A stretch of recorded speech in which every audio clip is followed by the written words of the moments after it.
Oi, gente! Voltamos com mais um episódio do Desenvolvimento, o outro lado do QI. Ao meu lado, ela, psicóloga, neuropsicóloga Paula Zanquim, Bruna Darling, psicopedagoga, especializadas em superdotação. E hoje o assunto é polêmico. Aceleração escolar. Fazer, não fazer, que horas acontecer, como fazer acontecer. Fica nesse episódio, porque se você tem um filho, um sobrinho, alguém da família, filho de amigo, olha, já compartilha esse vídeo porque ele é de extrema importância. Assunto que todo mundo que tem um filho com superdotação quer saber. Acelera na escola? Não acelera? E aí, meninas? Acelera, não acelera? O que fazemos? Bom, Kelly, esse é um tema super importante. Eu acho que tem que ser discutido mesmo. É um tema delicado. A aceleração. Qual é o momento certo de isso acontecer? Bom, é uma das indicações importantes. Após a avaliação neuropsicológica, eu tomo bastante cuidado quando eu coloco, como eu coloco lá no laudo. Por quê? Tem casos que fica muito claro e evidente a importância até que isso aconteça de uma forma urgente. Porém, não são todos os casos. A maioria precisa que uma equipe participe dessa decisão. A família, a escola, o olhar da escola é fundamental. E muitas vezes essa aceleração é uma construção. É algo que precisa acontecer ao longo de um tempo, porque é uma preparação. Existem outras intervenções que devem acontecer após a identificação, que não necessariamente é a aceleração, e já faz toda a diferença na vida da criança e do adolescente com a superdotação. Até porque, às vezes, o cognitivo da criança, ele tá ali, né, super alto e tudo mais, mas emocionalmente, essa criança não tá preparada para acelerar para um ano seguinte, para ter contato com amigos de uma idade maior. Então, todo esse trabalho, isso que a Paula falou, de ser, né, a escola com o psicólogo, com a família, isso é fundamental. E, Bruna, qual é o papel da escola nesse caso? Então, Kelly, como a Paula já disse, não é assim, acelera ou não acelera, uma regra geral. Sempre tem que ter esse olhar individual para a criança. Então, ela já está naquele ambiente escolar, e a partir daí, organizar esse ambiente para que a criança possua desafios na própria sala onde ela já está. Então, é o enriquecimento curricular bem feito, estruturado, né, monitorado, para que essa criança tenha essas ferramentas para, dentro da sala dela mesmo, já acontecer esse desafio. E aí, no caso, tem crianças que se beneficiariam muito com a aceleração. Aí, ok, é feito esse estudo dentro do ambiente escolar, com os profissionais que acompanham, com a família, para que se prepare essa criança para uma possível aceleração. Não é assim, ó, ano que vem acelera, né? Então, é feita uma preparação. Neste caso, a aceleração vai ser benéfica? Ok. Então, o enriquecimento curricular também já pode ir nessa direção, pensando no próximo ano que ela vai acelerar, na turma que ela vai acelerar. Tudo tem que ser feito em conjunto e bem construído, para que realmente tenha sucesso na aceleração. Porque se você for pensar acelera ou não acelera, pode ser que não seja benéfico para a criança, né? Colocar ela lá na próxima sala, ok, o cognitivo dela vai dar conta daquele currículo, né? Não é só isso, tem que ter uma organização ambiental e para que favoreça essa aceleração bem-sucedida. É correto a gente dizer que, na verdade, não é nem a família, nem o neuropsicólogo ou psicólogo, e nem o psicopedagogo ou o professor, a escola, que vai acelerar o aluno. É correto a gente dizer que é o próprio aluno que faz essa aceleração? Sim, eu acredito que a criança já demonstra isso em sala de aula. O interesse, a autonomia, o próprio emocional. Não que ela precise estar totalmente com domínio das suas emoções, mas que ela já tenha criado ferramentas para autorregulação, quando acontecer frustrações. E realmente, a gente observa naquela criança os pré-requisitos para uma aceleração bem-sucedida. Eu tenho uma experiência pessoal, né? A minha filha, Maria Luísa, de 7 anos, ela foi acelerada do primeiro para o terceiro ano. E foi uma escolha muito pensada, foi muito cuidadoso, nada foi feito correndo, ou nada foi feito porque nós pais achávamos que tinha que ser. Né? Na verdade, foi um papel do psicólogo, do laudo, mas não só o que a psicóloga acreditava e acredita, o que a professora, né, e a escola acredita. Então, foi até um processo diferente do que às vezes a gente costuma ver, né? Porque geralmente, às vezes, são os pais que pedem. Nesse caso, foi quase que um trabalho em conjunto, quase que não, foi um trabalho em conjunto de psicóloga com escola, né, professora, que trouxeram essa demanda, a importância dessa demanda pra gente. E uma coisa que a gente teve certeza, a Malu vai acelerar, foi porque quando a professora começou a trabalhar com ela um conteúdo de segundo ano, dentro do primeiro ano, para testar ali o cognitivo dela e tudo mais, ela melhorou emocionalmente em casa. Então, isso fez com que ela se regulasse completamente emocionalmente. Foi essa a certeza nesse momento a certeza que a gente teve, assim, tem que acelerar, porque a gente já estava fazendo todo o trabalho e de repente um ajuste na escola fez com que ela melhorasse emocionalmente em casa. Isso foi assim fundamental para a gente aceitar essa aceleração e também porque a escola, né, que ela estuda é uma escola montessoriana e aí ela seria acelerada com as amigas, porque ela já estudava com amigas do segundo ano. Então isso foi fundamental. É meio que isso, né, Paula? A gente tem que tomar todo esse cuidado, todo um trabalho de profissionais, e em casa a gente perceber o quanto isso seria benéfico para a criança, não é? Exatamente. Um ponto que a gente falou sobre o olhar em relação ao emocional, a maturidade e a capacidade de regulação da criança. No entanto, a gente precisa até ter cuidado, porque muitas vezes, eu tenho essa preocupação excessiva e muitas vezes a aceleração, inclusive, ela vai favorecer para essa autorregulação.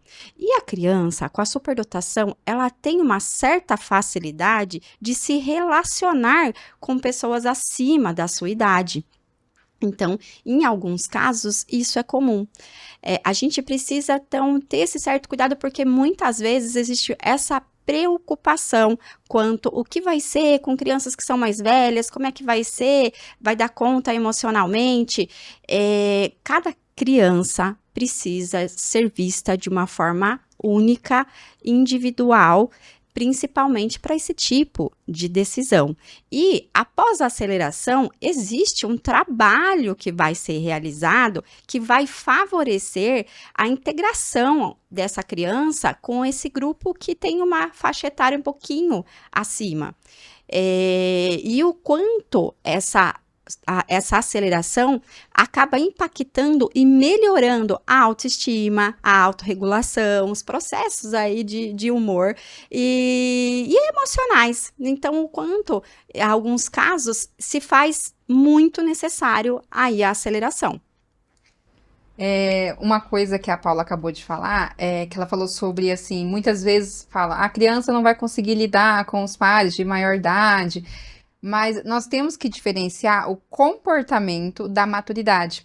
Então, às vezes, o superdotado, ele está numa sala onde que o ambiente escolar, onde o ambiente não foi preparado para ele.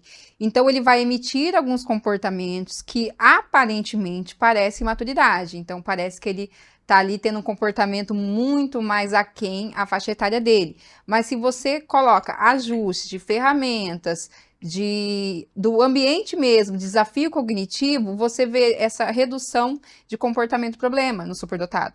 Então, aí você consegue entender que não era uma questão de maturidade, que não era uma questão biológica, era uma questão de ajuste de ambiente. Né? A gente tem que diferenciar sobre isso. Muito, exatamente, Bruna. Isso é muito comum. Eu falo que em neurodivergências, de modo geral, esse fator precisa ser visto. Dentro da superdotação, esse fator, ele é fundamental. Todo esse ajuste, toda essa questão ambiental e é a mistura que acontece mesmo com a questão do comportamento e com, de fato, a capacidade de maturidade e de autorregulação dessa criança. Ou seja, esse podcast, minha gente, ele não é só para a mãe, para o pai, para a tia, para o tio. Esse podcast é para a escola, para os professores, porque assim, a gente precisa ter esse ambiente, né, que propicia tudo isso na escola. Então é legal que as escolas estejam mesmo antenadas com toda essa dimensão, porque eu sei que tem chegado, como essa informação da superdotação, os laudos, tem chegado cada vez mais nas escolas, né, os laudos. E aí a escola também fica, e agora? O que que eu faço? Acelero, não acelero, né? Arrumo isso aqui pra minha cabeça, não arrumo. Então, assim, é legal porque acho que vocês estão trazendo informações não só para as famílias, mas para as escolas em geral, né? Para a comunidade, para os professores, para os educadores, médicos, quanta gente que trabalha no dia a dia com crianças, adolescentes superdotados e às vezes não sabe como fazer, né? E como aconteceu no caso da minha filha, que você muda uma chavinha e de repente as coisas acontecem e você fala, uau, é isso, né? Um ponto importante para os profissionais de educação não é um conhecimento que você aprende numa graduação, né? É algo que nós temos que procurar, né? Então, nós temos muito conteúdo, temos muita biografia, tem profissionais, né, que já falam sobre isso, é muito importante. Então, assim, precisamos não tirar o foco, mas por muito tempo só se viu o autismo, né? Então, assim, depois entrou também aquele olhar para o TDAH, e o superdotado, ele não é visto como uma criança do quadro de inclusão, né? Mas nós temos que ter esse olhar. Então, se ele é uma criança que está dentro desse quadro, que precisa de adaptações, que precisa de suporte, que precisa de auxílio, eu não vou esperar tudo da criança, eu vou proporcionar isso para a criança. Como que eu vou conseguir proporcionar? Estudando, conhecendo as ferramentas necessárias, conhecendo o funcionamento. Então, por exemplo, num comportamento que o superdotado emite na sala de aula, eu vou saber que não é birra, eu vou saber que não é maturidade, eu vou saber que eu vou ajustar esse desafio para ele, e aí, a partir, ele vai me responder com um comportamento positivo, né? Então, eu vou dar um reforço positivo, e as coisas vão se ajustando. Então, o ano vai ficando mais leve. Então, quanto mais conhecimentos profissionais de educação procurarem em relação à superdotação, mais leve vai ser esse assunto na sala de aula. Exatamente. Esse ponto do comportamento na sala de aula, quantas vezes é confundido aí com o TDAH, por conta dessa hiperatividade. E, na verdade, pode ser não é um desinteresse, não é uma desatenção. Na verdade, é uma falta de ajuste de conteúdo. Existem várias crianças que ela tá ali naquela determinada série, no entanto, ela já tem domínio daquilo que está sendo ensinado. E aí, o que acontece? Ela vai ficar entediada. Paula, e aí, ela apresenta questões comportamentais. E às vezes não é nem na escola, né? Porque no caso específico da minha filha, ela sempre se comportou muito bem na escola, mas ela ficava entediada em casa, porque é como se ela não gastasse o cérebro, a energia do cérebro o suficiente. Isso tem a ver, porque essa é a impressão nítida como mãe que eu tenho. Olha só, Kelly, sabe o que pode acontecer?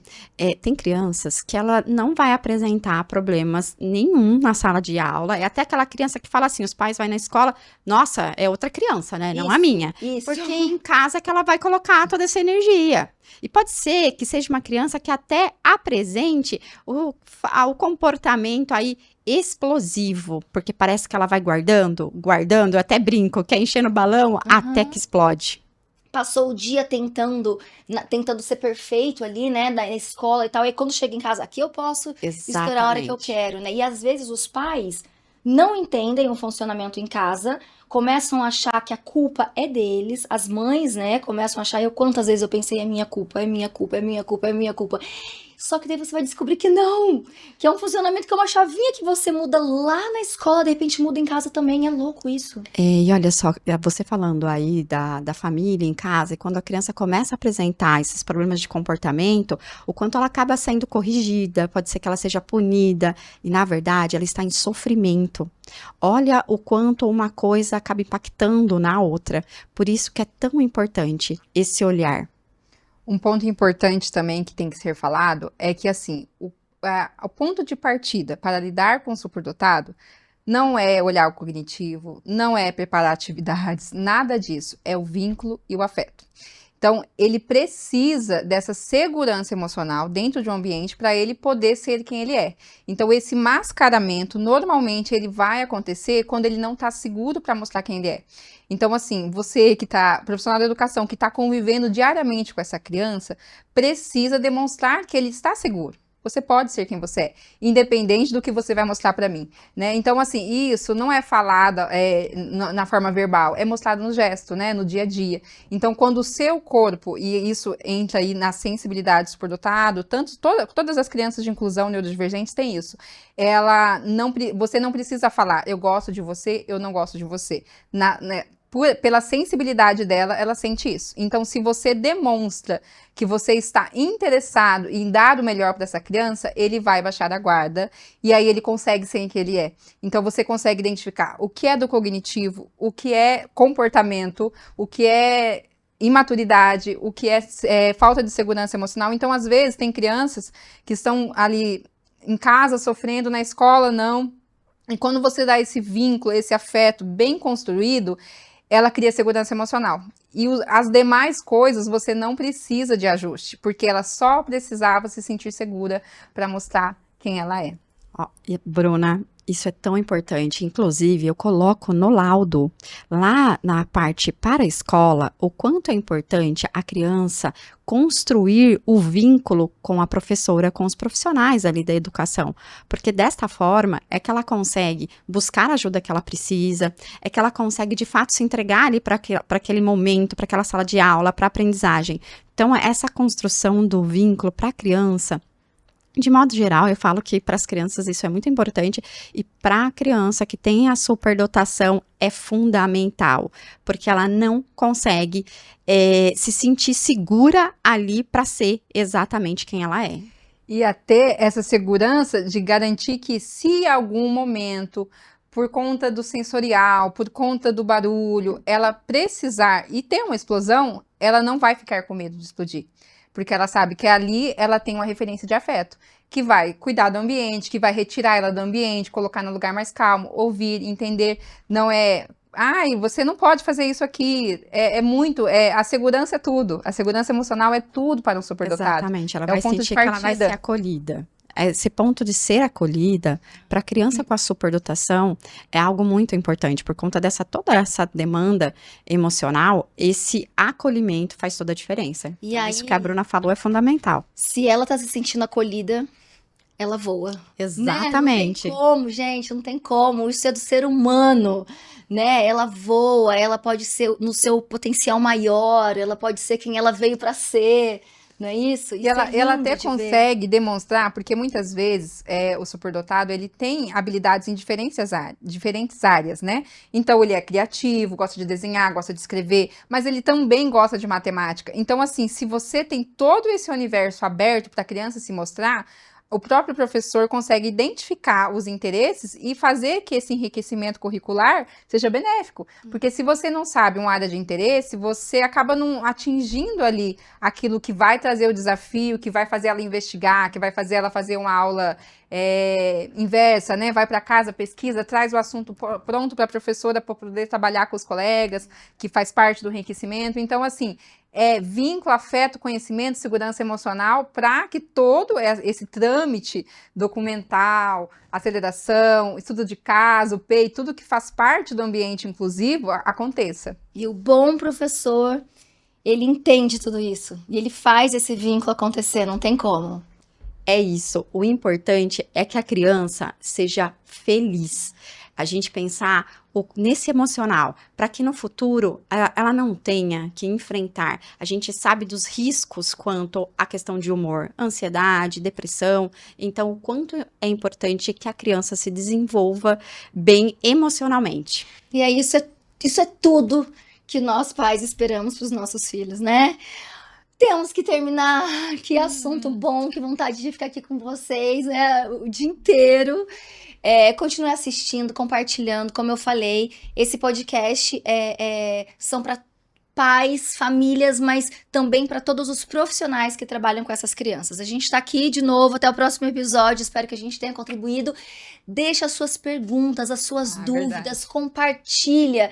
Bora mandar isso para a escola do seu filho, para o professor do seu filho, vai mandando, vai disparando, porque assim, é só para enriquecer todo mundo, tá bom? Um beijo, até o próximo episódio, obrigada meninas. Obrigada, Tchau, gente. tchau.